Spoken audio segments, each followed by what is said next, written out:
I am Bruno Formont. I'm 32 at this moment, and I am a native from Kortrijk, West Flanders, that's Belgium.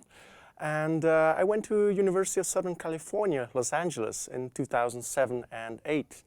And while I was there, I celebrated my 30th birthday. So it was a kind of an important moment for me biographically too, to be in the United States.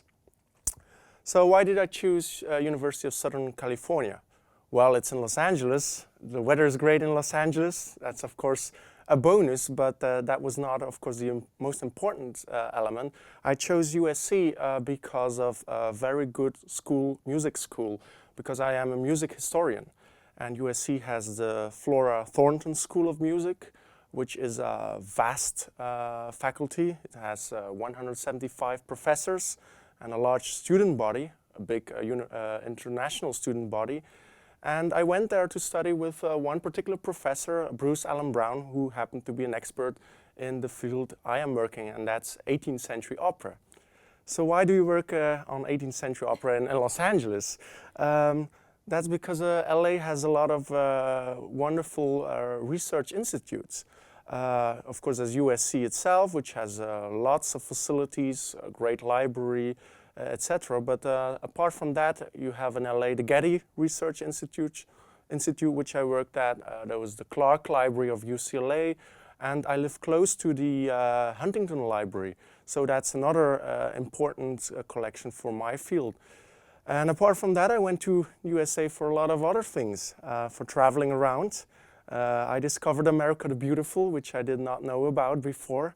There are, of course, the huge national parks, which I really envy Americans for.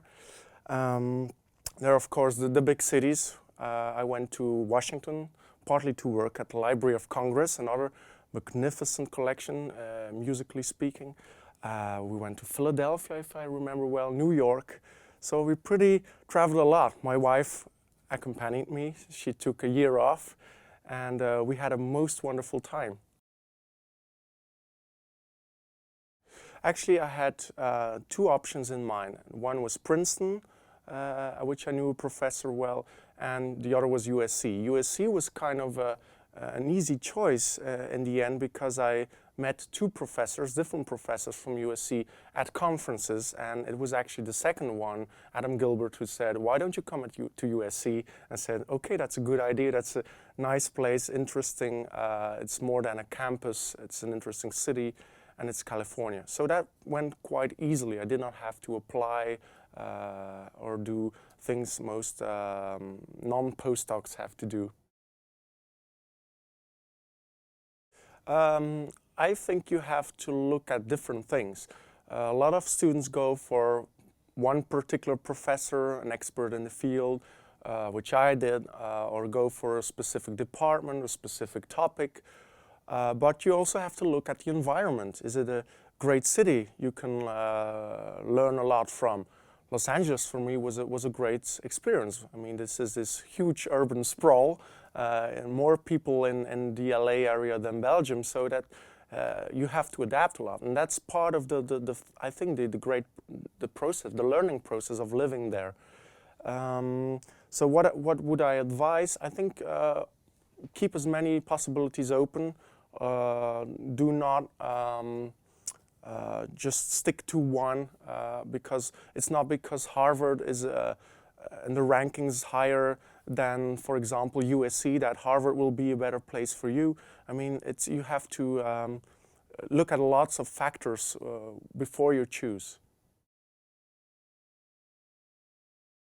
It is, of course, expensive. I mean, for people who have to pay tuition, it is expensive for others who have to leave a home in Belgium that has to be paid off. It is expensive. I was very lucky to combine two grants, actually a major grant from the Belgian American Educational Foundation with a grant in aid from the Fulbright. So that worked out well. I mean, it's still very expensive, especially in cities like LA, New York, or San Francisco, but you can manage it. I think working for me in the United States opened my eyes and mind to a lot of things I had previously ignored, even here in Belgium. Dus de werkervaring in de Verenigde Staten heeft mijn geest en ogen geopend voor heel veel dingen die ik niet had gezien ervoor, zelfs hier ter plaatse in België.